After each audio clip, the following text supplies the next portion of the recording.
The Benjamin Dixon Show is only possible with listener support. Go to www.thebenjamindixonshow.com to register for our blog and join the Progressive Army. And now, ladies and gentlemen, we are now about to witness the truth. It's the Benjamin Dixon Show. Welcome, ladies and gentlemen, to the Benjamin Dixon Show. I am, of course, your host, Benjamin Dixon. It is Tuesday, August 23rd, 2016. Thanks so much for joining us. You could have been anywhere in the world today, but you decided to spend some time with us, and I appreciate that. I want to thank Jared M. Thanks so much for becoming a patron, man. We can't do it without you. Mary Beth more than doubled her pledge. She went back and pledged even more. Mary Beth, we really appreciate you, and I appreciate all of our patrons: Corey, Alexander, Jesse, David, Jamar, Aaron, Jesse. I mean, if I really shouldn't have started naming. We have over 120 patrons, and I want to thank each and every one of you for what you do. Let's get to the news. So a lot is happening across international news as well as here locally. I want you to join the conversation. 857-600-0518. We'll be taking calls, getting your feedback. I do have to talk about Donald Trump again. Something interesting came out in terms of his FEC filings and how much he is paying and enriching himself and his family. So we'll discuss that briefly. Also, I'm going to talk about the shooting in North Carolina of a deaf man at the hands of the state troopers. The deaf man's name was Daniel Harris. So we want to discuss that a little bit. President Obama made his way to Louisiana 1 week after the world record. I don't even know if you want to call it historic floods. Also, I want to do a second part. Last night, I did a pretty in-depth, gave you a lot of data on the condition of the black community economically. The Pew Research Center actually released some data today that shows that African Americans, 71% of African Americans are concerned about the economic divide between the rich and the poor. So I want to talk about that in the context of black wealth, in the context of this election, Bernie Sanders, et cetera, et cetera. So you definitely want to stay tuned on that. But first, let me start with international news. So it is being reported that China has now become involved with the conflict in Syria. The Chinese military will provide aid and training to the Syrian government under a deal reached between a Beijing envoy and Syria's defense minister in Damascus. This deal was reached last Sunday, not this previous Sunday, but August the 14th. So essentially, China is offering to train Syrian military personnel and provide them humanitarian aid. Now, this differs. This is different from their past cooperation due to the direct engagement. Now, this is direct engagement between militaries. So no, right now, the extent of the engagement, the entire breadth and depth of it, we don't have those details, but they are getting involved. And it's important to note, or I think it's interesting to know at least, that China with Russia voted against the UN Security Council draft resolution that would have deployed a Libyan-like envoy response to the Syrian crisis.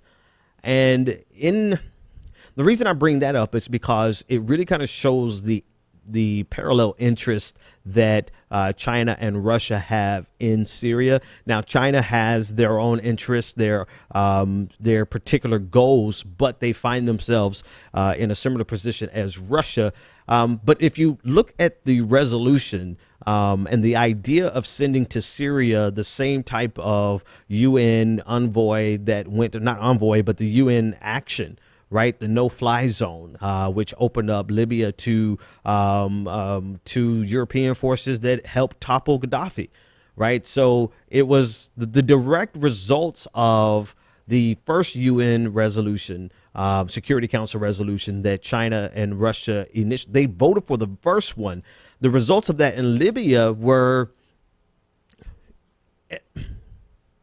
not only destabilizing, but the result was the overthrow of Gaddafi.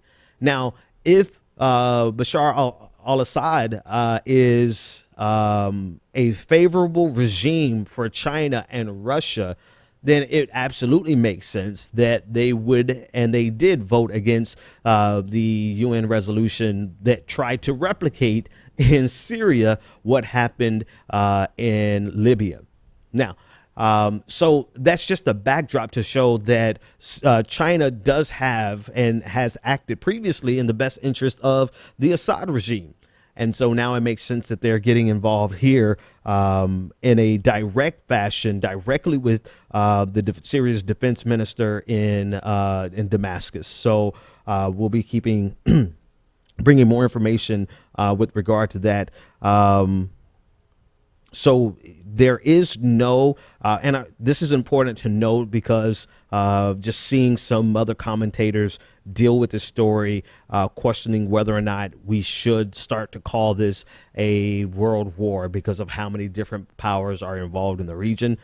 China in particular, there is no direct intervention in the conflict itself. But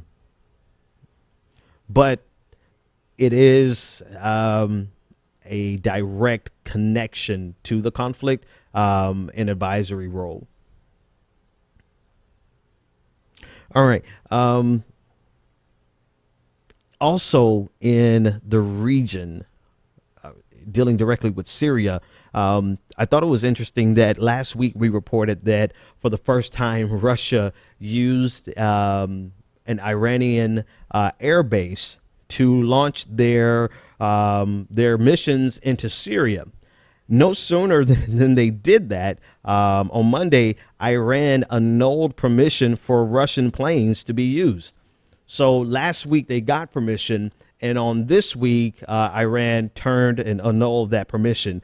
It seems as though that Russia was really eager to show off their new base to the world, almost as a power projection, almost like you hear America launching missions from whatever country, from whatever base. It seems like Russia wanted to signal that they had this type of capability and these types of relationships. And apparently this is not, this is not concrete, right? But just looking at how quickly it was, quote unquote, annulled, perhaps this was something that Putin and his leadership team should not have gallivanted around the world bragging about, because it was an abrupt about face. I mean, this just happened last week. They flew a mission, and now that mission is over, and the permission to use the Iranian airbase has been revoked. So maybe them talking about it too much has already backfired. But in response to the annulment, the Russian military issued a statement saying that its planes had already completed their missions. Quote, the Russian military aircraft involved in launching airstrikes from the Iranian Hamadan base against terrorist sites in Syria successfully accomplished the task that they set out to complete. This is according to Major General Igor Konashekov. He said in a statement, all aircraft involved in this operation are now on Russian territory. So door opens and the door closes. And of course, they're saying everything that they needed to do was done. But the level and the extent to which they bragged about and they let the world know about their base lets me know that perhaps they wanted to stay. They would have liked to have stayed a little bit longer. So, in terms of the bigger conversation, there is a growing number of forces involved with a very complex set of agendas and interests. And we do see something that appears to be a alignment of interest between Iran, Syria, the Assad regime in Syria, at least, China and Russia. I still don't buy into the idea that this is a full-blown proxy war. I'm getting closer to agreeing with that statement, but I think there's too many competing interests in the region right now for there to be a clear-cut proxy war. And in the sense of a proxy war being serving a great power, a superpower, competing with another great power and a superpower, it's almost like the interests are. I don't know to what extent it is that China and Russia really have an equal for this to be a proxy war, because I feel like America's involvement has been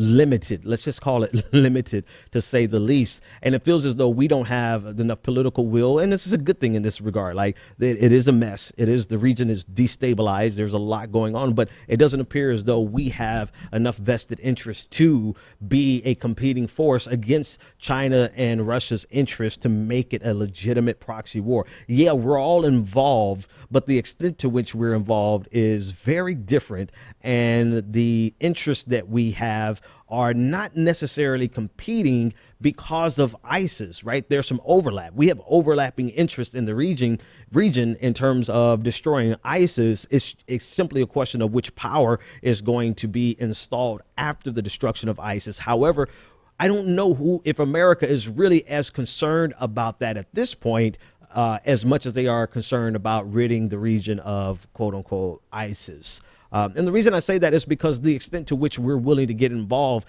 to prop up or to tear down, in this case, that other power. So not that other power, but rather the Assad regime. It does look like China and Russia have clearly delineated and made it known to the world, obviously, that they're on the side of Assad, and they're going to do whatever they can to prop up Assad against the rebels and against ISIS. America is saying that we're going to have limited engagement against this civil war between the rebels and Assad, but we're interested definitely in what's going on with ISIS. And for that reason, I'm not sure that I can really say that this is a proxy war, let alone some of the more fear-mongering groups that say that this is a third, at what point should we call this a third world war? I'm not really, definitely not at that point. But I do think it's interesting for us to keep an eye on the extent to which China wants to use the region as a means of projecting their domestic interests, their foreign, the image of them being a great power, a world power. And because actually I think there's an interesting quote here from one of their officials, Wang Jian, a Middle East specialist at the Chinese Academy of Social Sciences. Actually, he's spoken to the South China Morning Post and said China's help to Syria would give China a bigger say in both a solution to the Syrian issue and in the Middle East. And that would be good for better protection of China's interests in the region. And to become a so-called responsible world power, more proactive gestures are needed. So for China, they not only want to, assist the Assad regime, but they have some interests, some national interests that says that, one, we want the Assad regime in there, but we want a more stabilized region. So I just don't see enough conflicting interests between the great powers to call it a proxy war yet. But there's enough blood in the soil over there, and enough forces over there that it's definitely a quagmire, to say the least. In other news, Daniel Harris is the blind. I'm sorry, and I keep saying blind, but in this case he was deaf. Daniel Harris, the 29-year-old deaf man from North Carolina. His image is on your screen now. This is a really sad story of. Well, I'll tell you about it more. According to the local station there, a trooper tried to pull over, and they've already identified the state trooper as Jermaine Saunders. So Jermaine Saunders tried to pull over Daniel Harris, 29. He tried to pull him over for a speeding violation. Daniel did not stop. So he's deaf, but he did not pull over. But everyone is saying even though he could not hear the sirens, he should have seen the lights. Okay. It it continued off of the highway, off into near his community, into his neighborhood, at which point the officer or Trooper Saunders bumped Daniel Harris in the back. And at that point, Daniel Harris stopped. The driver proceeded to get out of the car and was subsequently fired upon and killed by the police officer. Witnesses, neighbors who saw it and heard it, said there was a very minimal time between the time the trooper stopped and the time that Daniel Saunders was shot. His brother, Daniel Harris's brother, suspects that it happened because of a misunderstanding. Family members of Harris said he was hearing impaired, was unarmed, and likely did not understand the officer's commands. The police officer was wearing a body camera. Dashboard camera was also present, and all of that is under review. Both are unreleased due to the ongoing investigation. Obviously, they never released it until months later, usually. Secretary Frank L. Perry of the North Carolina Department of Public Safety said that any loss of life, regardless of the circumstances, is truly tragic and a sad event for all involved. He said that let us all refrain from making assumptions or drawing conclusions prior to the internal and independent reviews. Standard line.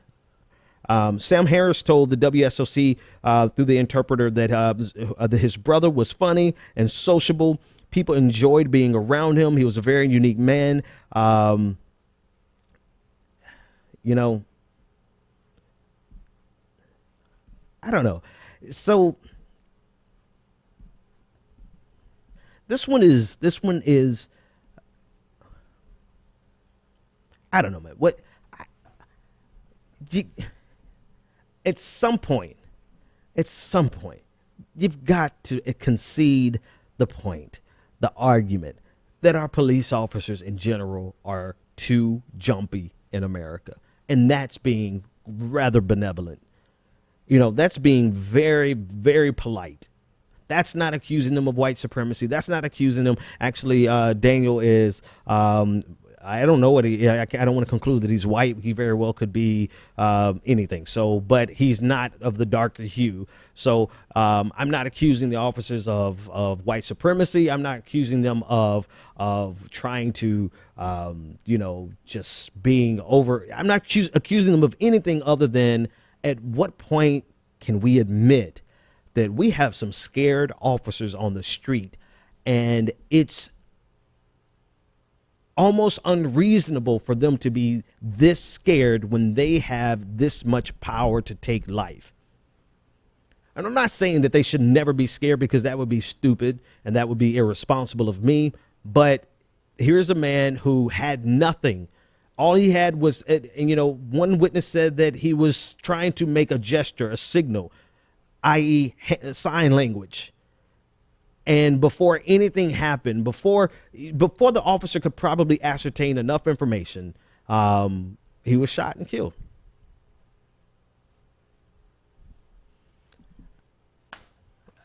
I mean, we cannot have hundreds and thousands of terrified men and women running around with guns and a license to kill, and a system that gives them the benefit of the doubt before anything transpires. Police officers are already given the benefit of the doubt, because the benefit of the doubt is actually codified into the system so that police officers can feel free to do their job without fear of being prosecuted all of the time. So we give them leeway, a great amount of leeway that's actually written into law to protect police officers and to give them the benefit of the doubt. Even if they make a mistake, we still say, is this a reasonable mistake? Is this the type of mistake that a reasonable police officer would make? And if so, then that's their way out,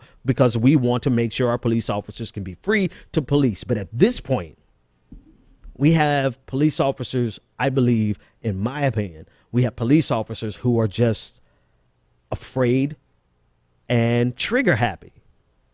Whatever their motivation is, I don't care what the reason is or what the justification is, because in a situation like this, where was there enough time to really ascertain? Yes, the police officer was probably infuriated the fact that this went on for 7 miles. But you don't know the situation. And yeah, he could have had a gun, but he didn't.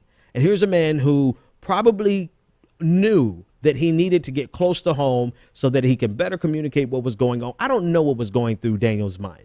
All I know was that he posed a threat to nobody, and because of a miscalculation and whatever the reason, he is now dead. And it's just another hashtag that we have to, and another name that we have to add to the list. Another life that's taken, another family that's broken, futures that are stopped, cut off, and an officer who's gone on administrative leave pending an investigation.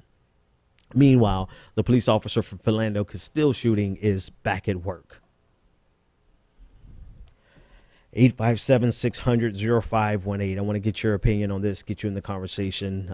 What do you think about any of the stories that we covered so far? Caller, you're live on the air. What's your name, comment, and or question? Yeah, it's me, Scotty. Hey, Scotty, what's going on, man? What's on your mind? Nothing much. I wanted to talk about your commentary on Donald Trump and the black community. Yeah. I know if you remember that I compared Donald Trump to a professional wrestling heel. Mm-hmm. And what does the heel do? The heel's despicable, he's hateful, but the heel is a heel because he tells the audience the truth about themselves. Mm-hmm.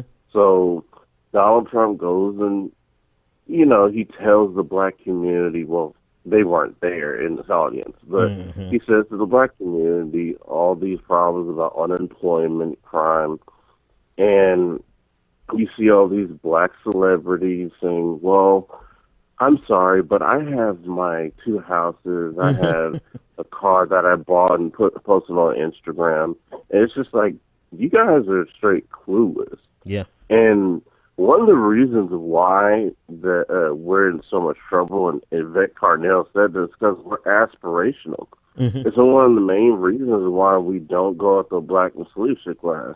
We want to, instead of critiquing them, we want to be these people so badly. Yep. We want to have those cars, We want to have this wealth, and we defend them anytime they're in trouble because we want to be them. Mm-hmm. You know what I'm saying?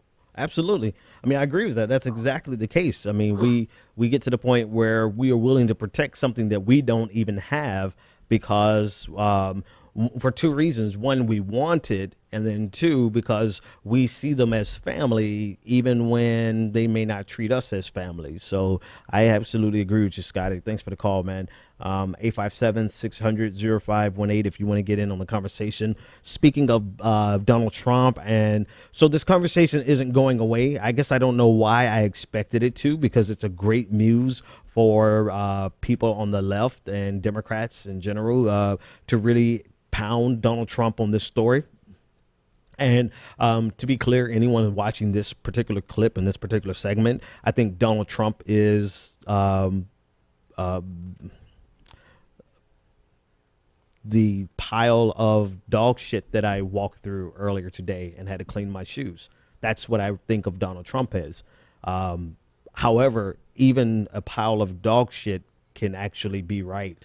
I'm not going to disregard his message just because the messenger is a buffoon. Donald Trump was right. He was not genuine. He was disingenuous. He was not even speaking to a black audience. He was talking about black people in front of white people, kind of as for the purposes of coddling his white audience who feels like he may be too bigoted. And so they're like, oh, now they can hear him say, oh, Donald Trump cares about black people, right? So he's not genuinely concerned about the black community, nor does he have plans to actually help the black community economically or any community economically. However, that does not change the substance of his message, which is the economic condition of black people in America is utterly atrocious. We are in a really bad position economically as African Americans, and we have this knee-jerk reaction where we reject it, number one, because anybody said it. Anybody. right? It's almost like you can't talk about family unless you're family. So we barely want to hear black people say this, let alone want to hear somebody like Donald Trump say this. But, the important thing to realize is just like the last caller said, right? This is a legitimate problem. And actually, I want to pull some data up on the screen for you to talk about the condition that the black community actually is in, and in the broader context of the election in general. Actually, I want to start with the results from a Pew poll that says more black voters than white voters view rich-poor gap as a very big problem. So the gap between, and asking all voters, here's the question: the gap between the rich and poor, what is a very big problem? Here are your choices. The gap between the rich and poor, all voters say 52% of all voters say that this is a problem. 47% say that the gap between the rich and the poor are a problem. 55% of Hispanic people say that the gap between rich and poor is a problem. 77% of African Americans, of black Americans, say that the gap between the rich and poor is a problem. The only thing close to that problem that we believe is not terrorism. We don't think terrorism. Well, 54% of us think that terrorism is a big problem. 41% of us, 28% of us believe that immigration is a problem. The only thing that compares really is crime. 68% of African Americans believe crime is a major problem. And then the next closest one is relations between racial and ethnic groups. Do we believe that that's a big problem? 61% of us believe that race is a problem. 68% of us believe that crime is a problem, but 77% of us believe that the gap between the rich and the poor is a problem. That is far more accurate of an assessment of the black community than any pundit you have heard on mainstream media, who is utterly rejecting this notion from Donald Trump. Matter of fact, that is an opening for Donald Trump if Donald Trump wasn't Donald Trump, right? I like what Eddie Glaude said this morning on Morning Joe. He was like, Donald Trump is already disqualified, right? And I said this last week, right? If this message was coming from anybody else other than Donald Trump, this message would resonate with those 77% of African Americans who believe that the gap between rich and poor is a major problem, is a big problem. But Donald Trump being Donald Trump, he has already eliminated himself. He's already disqualified. Now, with Donald Trump already being disqualified, it does not change the fact that African Americans view this gap as now. The reason I bring this up in particular before I even start the conversation on black wealth is because of the opportunity that genuinely represents for someone like Bernie Sanders.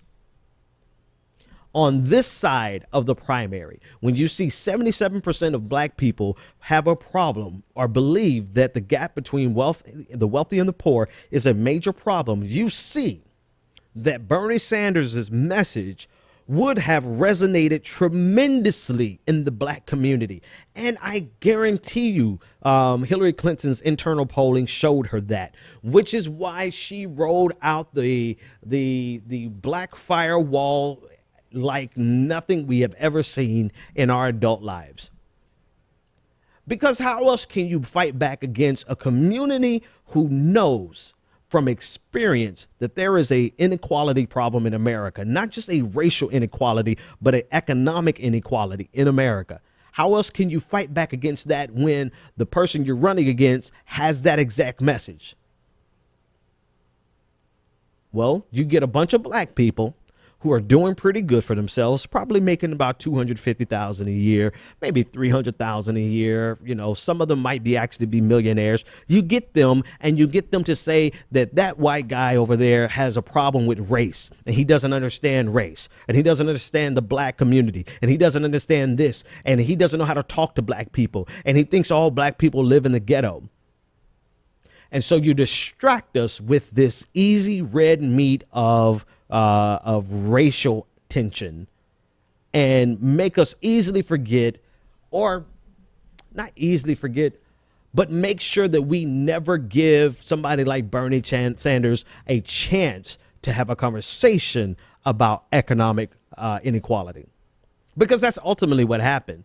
It's not that we forgot that. It's not that the firewall was so potent that they made us forget about our economic struggles. It's that before we could even have a conversation about how we can change the systemic nature of poverty in America, they had already sandbagged Bernie Sanders. These same people are now on television right now telling you that there's nothing wrong in the black community. The black community is doing fine, and Donald Trump is painting this very negative picture of the black community, when in actuality, it is a very desperate situation in the black community. I already gave you the stats last night, but I'll give you the Cliff Notes version of it. 27.4% of African Americans live beneath $24,000 a year, the poverty line. That poverty line is considered to be too low, so we generally use 2 times the poverty line, which we actually is not quite 2 times, but $45,000 a year. 50% of more than 50% of African Americans live below the 2 times the poverty line. 45% of African American youth grow up in poverty, in the $24,000 or less bracket. We only have a 3.6% chance of moving out of the bottom percentile into the top percentile. The situation, I believe it was 62.7 or 62.9% of African Americans who are born in poverty stay in poverty, die in poverty. You want more data? Let's go. In the article in the research actually from discussing the ever-growing gap in the wealth in the African-American community, it outlines the case that it's going to take 228 years for the average African-American family to get the amount of wealth that the average white family has today. Not for us to catch up, not for us to come into parity, but for an average African-American family to establish the amount of wealth that the average white family has right now, it would require 228 years. The Institute for Policy Studies, IPS, in conjunction with the Corporation for Economic Development, they released a study that said the racial wealth gap looked at the trends of household wealth between 1983 and 2013. And if you know 1983 was really the full rollout of Reaganomics. Actually, 1981 was when they signed the Roth-Kemp tax breaks, which really rolled out Reaganomics, which was a boom to the upper middle class, but created poverty like we've never seen, in conjunction with a lot of things that happened over that 30-year period. It took, here's a quote from it. It took over 400 years of slavery, segregation, and institutionalized discrimination in the labor and housing markets to build the wealth gap that we see today. If those trends persist for another 30 years, the average white family's net worth will grow by $18,000 per year, but black and Hispanic households would only see theirs grow by $750 and $2,250 per year, respectively. In other words, black families, while white families' wealth is growing at $18K a year, black families' wealth is growing at $750 a year. Since 1994, government spending on wealth building has more than tripled from $200 billion in 1994 to $660 billion last year. But 77% of those benefits go to households with annual incomes between $75,000 and $500,000. And as I already stated, the median income for African Americans is $35,000 a year. So we're nowhere near getting the opportunity that we could be getting. The median income for whites in 2011 was 50% higher than it was for blacks and Latinos, but white median household wealth was around 16 times greater. The Fair Housing Act of 1968, people of color missed out on decades of robust growth in housing markets, and much after that because it took 20 years to fully implement. This is, I think, the biggest takeaway. If you don't remember anything else that I just quoted from this study, I want you to remember this. The wealth of a child's family is the single greatest predictor of that child's future economic prospects. And this is from Dalton Conley. He's a Princeton University sociologist. This is something that they quoted in the study. This is, if you want to talk about systemic racism, I mean, we talk about systemic racism in terms of like microaggressions. I get seeing systemic racism and in policing practices, because that has a direct effect on so many. 1 in 4. I did not notice that until yesterday. 1 in 4 African American men will spend some time in jail. I only have 3 brothers. I guess if I had a fourth, the fourth brother would have been spending some time in jail. 1 in 4. So I get viewing racial justice, police brutality, profiling, racial profiling. I get that. But when you talk about structural problems, structural hindrances to the black community, you cannot talk about it unless you talk about the economics of it. And I say this from the perspective of the black community so much because I saw how much the black community was used as a muse to ignore this conversation in the primaries. We could be having this discussion right now, but instead we're talking about Donald Trump and his shenanigans and Hillary Clinton's emails. And no one, while 77% of African Americans are saying that they are interested and concerned about the gap between the rich and the poor, and they view it as a very big problem. 77% of African Americans are saying that. And what are we doing today instead? We're trying to convince the world that things are not as bad as what Donald Trump said in his speech.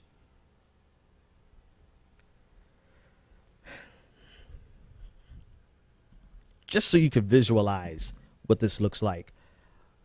The top graph represents the income growth of the wealth, not income, I'm sorry, but the wealth growth of a white family. The middle line represents the growth in a Latino family. And the bottom line, the bottom curve represents the growth in the African American family. Just so you could visualize the growth over time, beginning back in 1983.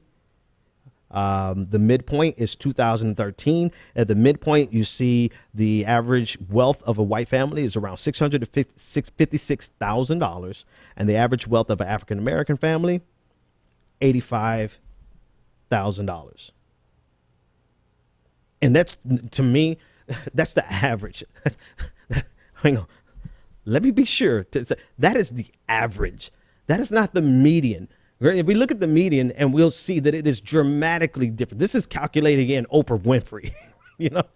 This is calculating in everybody, because you can't tell me that the average African American even has, and this is, of course, talking about their land, right? They're talking about their property. So I'm sure it's not as bleak as I feel as it is, if you're talking to their houses and everything else. But this is tremendously inflated by the presence of some outliers.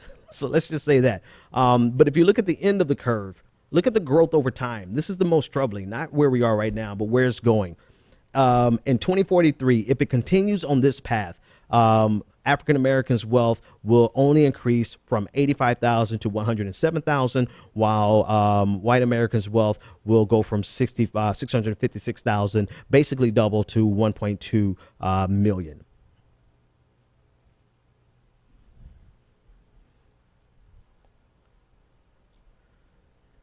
You want to talk about income inequality? Look at this graphic. The 400 richest Americans own more wealth than the entire black population, plus 1/3 of the Latino population combined. $2.34 trillion in wealth for the 400 top richest Americans, and $2.17 trillion in wealth for the entire black community. That's including Oprah. That's including, well, I was going to say 50 Cent, but 50 Cent is bankrupt now. That's including everybody, plus 1/3 of the Latino community. Now, truth be told, we can make some comparable. We could probably make some comparisons for like the, if you divide the white America up by class, you're going to probably see the top 400 have more wealth than maybe 20% of. I'm just throwing a number out there, right? So you can see this is not something that's only a problem for the black community. But I think it's important for us to point this out because right now on television somewhere you have a Democrat-leaning black pundit who is attacking Donald Trump for being a dick, which he is, and dismissing the argument that we have an economic problem in the black community, which we do.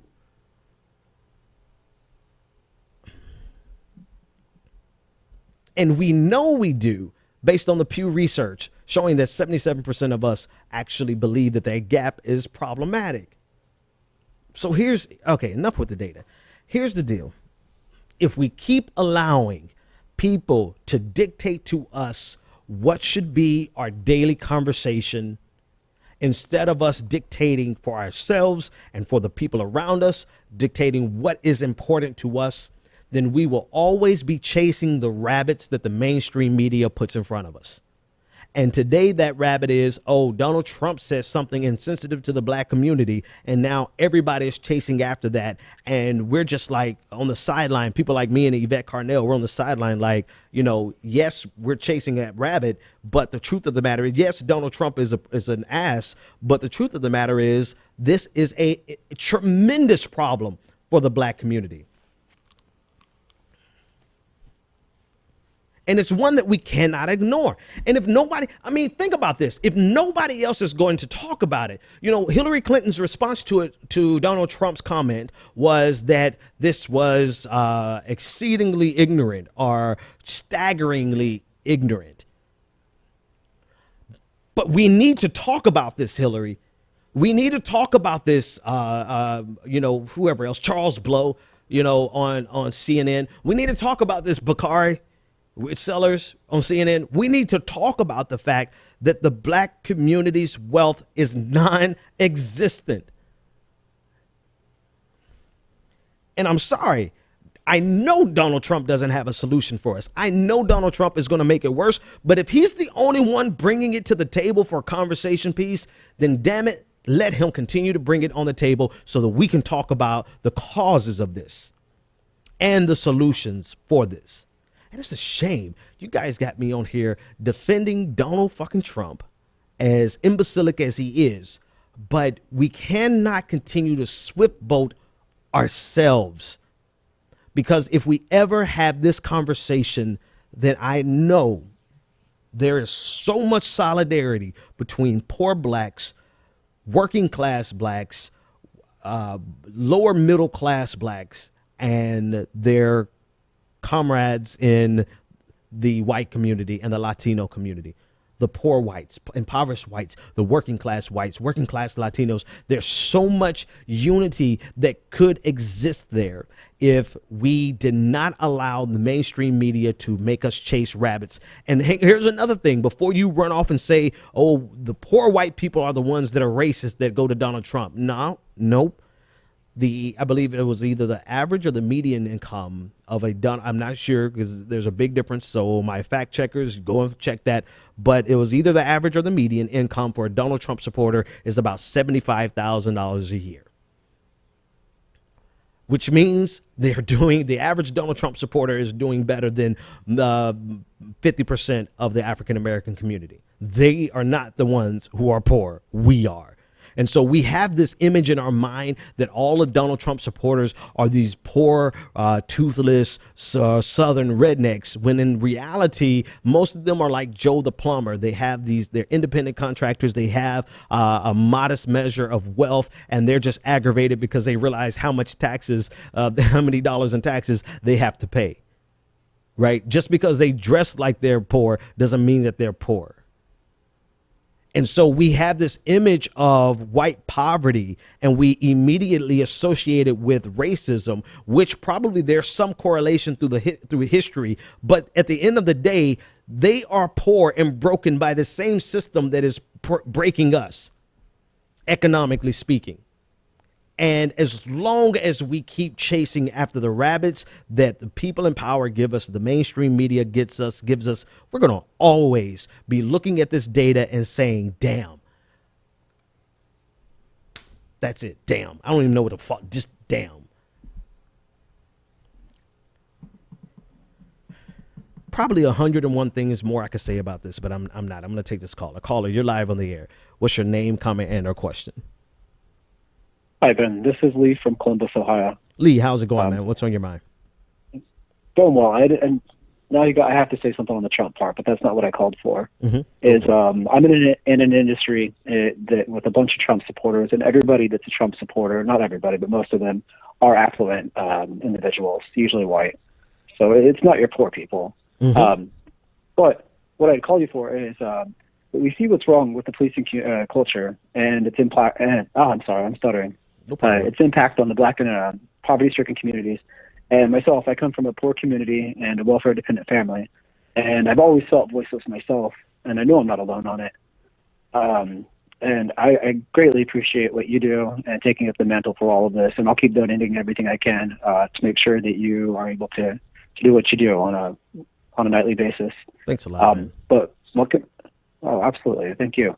But what can we do? Like, the police are not going to be held accountable, and No, we absolutely have to start changing some of the fundamental structure. There is a scale, and I don't have the precise name of it, but I'll Google it. Somebody can Google it with me. But there's a scale that that is in the laws on a state by state level that it's like an aggression scale that says that if person A does this, then the police officer can respond with one level of force greater. And that scale is actually used and set in stone so that we can give police the benefit of the doubt. Now, that's just one component, right? That scale where if I punch you, then the police officer can probably hit me with a billy club, right? If I pull out a knife, then the police officer can pull his gun, and that kind of scale. That's just one thing, right? But it's the culture, right? We've allowed the culture to be set in place where the benefit of the doubt falls on the side of the police officer, so much so the union contracts fall in favor of the police officer, so much so that it's almost impossible to get an indictment, not even a trial, but an indictment, right? Not a conviction, but an indictment. One group that I saw that was doing something pretty at least effective enough in terms of gathering data and making solutions was Campaign Zero, that's headed up by DeRay McKesson. I really did like, if you go to join Campaign Zero or something like that, you can see how they've outlined a lot of reforms for the police departments. But the thing is, that type of reform has to come on a massive scale. And I just haven't seen any movement push a movement that hard to get these type of reforms in a single state, let alone on a state by state basis. So we've got our work cut out for us, certainly. But check out Campaign Zero. I think they have a good starting space. Awesome. Thanks, Ben. Hey, my pleasure. Thanks for the call. 857-600-0518 if you want to join the conversation. Back to what he was saying at the top of that conversation. I was coming into picking up my wife from the train and passing by and saw a whole group of Trump supporters. And not a single one of them, of course it's anecdotal, right? But, half the time I'm going to deal in anecdotes. The other half of the time I'm going to give you some data. So let's just be real. But it's anecdotal, but not a single one of them looked remotely poor. Every single one of them looked like they either own a business or was a CEO of somebody's business or a VP of something, right? And we have this misconception that Donald Trump represents all the poor, racist bigots. And we have this misconception that poverty is aligned with economics, that racism is aligned with economics and your class level, as though being rich precludes you from being racist. And it's absolutely not the case, right? Who benefited the most? I mean, poor white people were hurt the most by slavery. They could not compete with free slave labor. Who benefited from it? The aristocracy, the rich, the wealthy. So this concept that Donald Trump, and I know I just pulled way back, right, all the way back to slavery for this reference, but this concept that Donald Trump's supporters are poor white people and they're poor, angry white people, and that they're poor, angry, racist white people is not only wrong, but it's detrimental to our own cause, because there are quite a few poor white people who are aligned with progressive movements for the express reason of addressing the systemic and the structural poverty that is a result of the way we play capitalism across the globe. But we will never be able to find solidarity with them if we always see them. And of course, they have their problems that they have to overcome, for sure. Absolutely. But on our side of the equation, we let black people like Joyanne Reed and Charles Blow and Jonathan Capehart and all the black media heads who are making probably $500,000 a year. We're letting them tell us that the thing that we should be concerned about is the fact that Donald Trump was insensitive to black people and completely ignore the conversation of what he said was accurate. And let me make that more clear. What he said wasn't accurate, but the sentiment of what he was trying to say is very, very accurate. Caller, you're live on the air. What's your name, comment, and or question? You got a lot of feedback on this channel. I don't know if you have the audio up in the background, but let's try it again. Caller, what's your name, comment, and or question? All right. We'll try it again next time. 857-600-0518. I feel like there's a whole story here that I haven't hit yet. Yeah.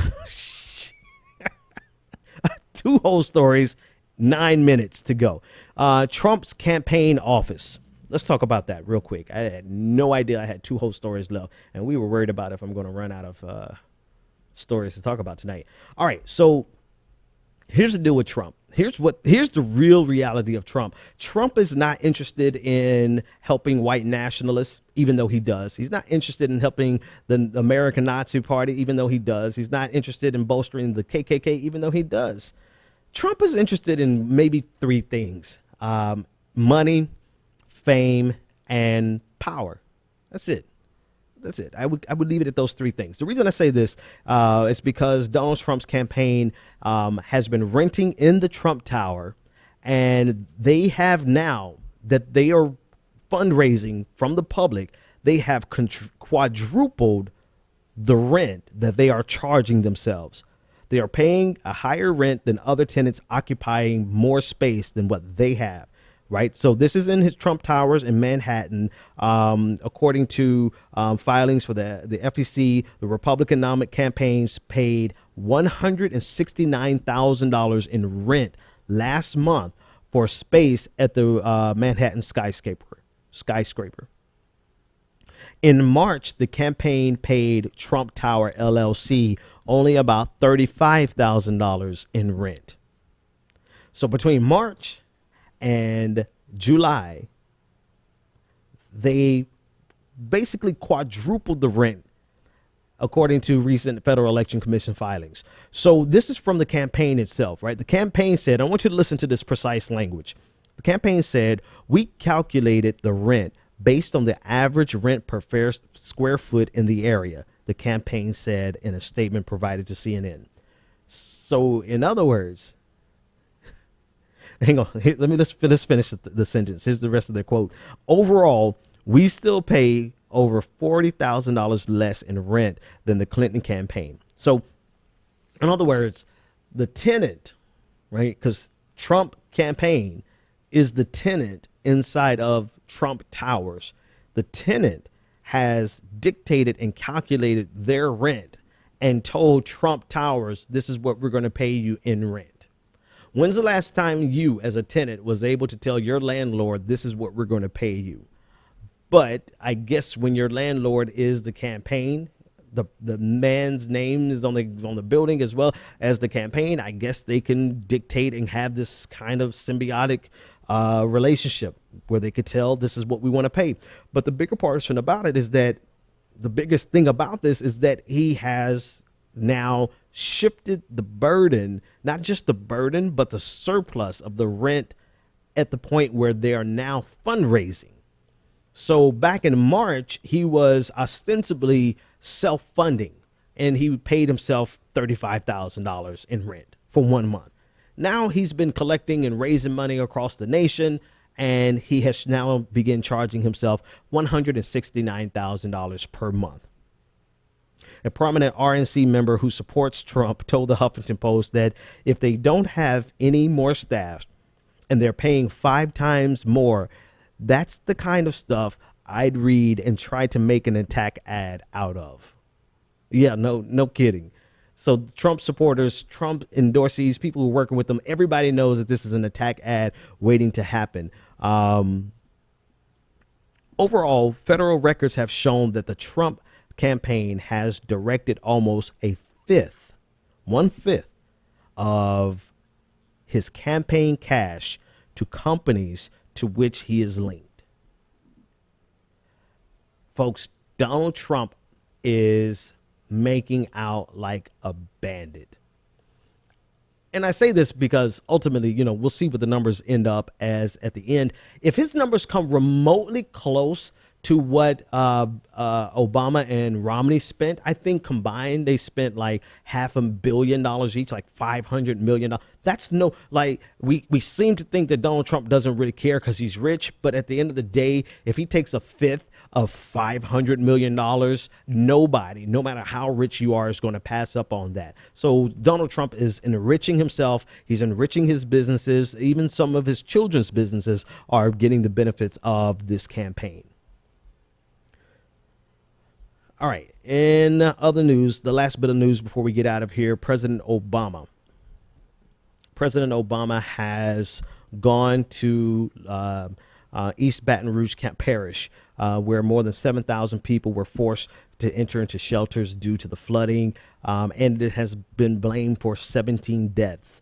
So President Obama has been underneath, a lot of pressure to go. Where's Obama? There's even meme warfare going on showing President Obama golfing on top of cars, all that are being flooded and people being rescued. They photoshopped in President Obama golfing on top of the rescue. Actually, it's some pretty good Photoshop work, to be honest with you, and it's hilarious. But he's been underneath a lot of pressure to show up from Republicans, and so in a Louisiana newspaper, The Advocate, stated, if the president can interrupt his vacation for a swanky fundraiser for fellow Democrat Hillary Clinton, as he did on Monday, then surely he can make time to show up for the catastrophe that's displaced thousands. Okay, another quote from some opponents said, sometimes the presidential visits can get away. Sometimes presidential visits can get in the way of emergency response doing more harm than good. This is the guise under which this is really the reason why Obama didn't show up, because he was instructed by the governor and by the lieutenant governor, Billy Nungesser. Your guess is as good as mine. Nungesser, a Republican lieutenant governor, said that, if he had come, it would have taken up tremendous resources that they needed to deploy in the emergency. They made this clear, but despite making this clear, everyone made it seem like President Obama was just chilling. Now, one observation that a colleague of mine online made, which was, I think, brilliant, was even though the governor made it clear that President Obama should not come yet, it probably would have been a good idea if he had not gone golfing. Just saying, you have to, in my opinion, you have to think further ahead than your opponents. So he was going to be damned if you do and you're damned if you don't, but that doesn't mean you do, right? So in the middle of the catastrophe last week, the governor did say that he did not want to drain their resources and have the president come in. But in between that time and today, where he actually did go visit, he did take in a couple of rounds of golf. I'm just saying it would have been a good look if he hadn't done that. So during the president's 3-hour visit, this is what he had to say.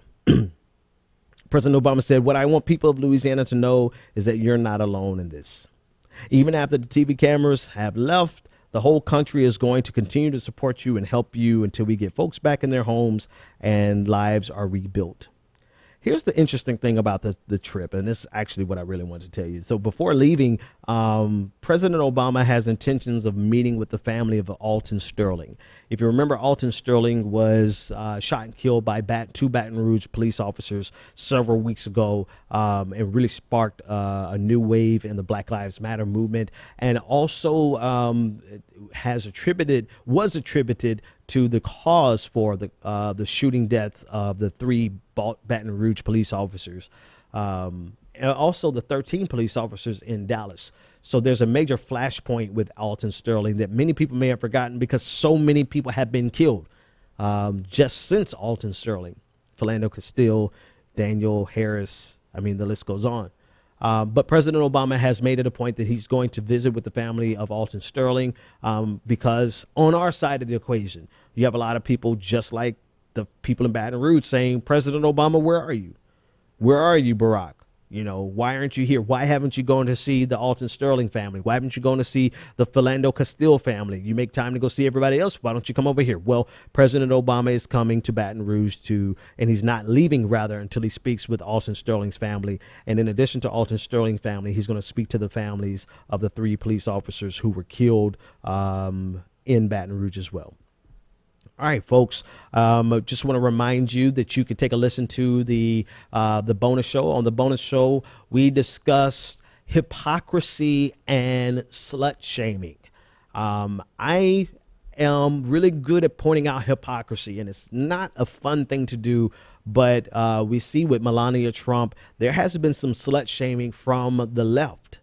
And for people who ostensibly are feminists and people who are constantly condemning slut shaming, I found it very interesting that we were hypocrites and used Melania Trump for some smears because of her nude modeling in the past. But not only did I talk about that, but I also talk about our propensity to ignore when somebody does something wrong and they're somebody that we like. You know, that team mentality. So we talk about all that in the bonus show, and the bonus show is going to be up in about 5 minutes. So if you want to join us, go to patreon.com and become a member. Pledge $3 a month. That's all it takes. Or you can pledge $30 a month and listen to all of the backlog of bonus content. Thank you to my patrons. Thank you to you who can't support. We're going to continue to give you all the free content we can. And if you can't contribute dollars, go over to iTunes and give us a review. Subscribe, like, follow, share, all of the good stuff. Good night. The Benjamin Dixon Show is only possible with listener support. Go to www.thebenjamindixonshow.com to register for our blog, join the Progressive Army, and support The Benjamin Dixon Show. It's Ben Dixon! If you like this episode, be sure to share, like, and subscribe.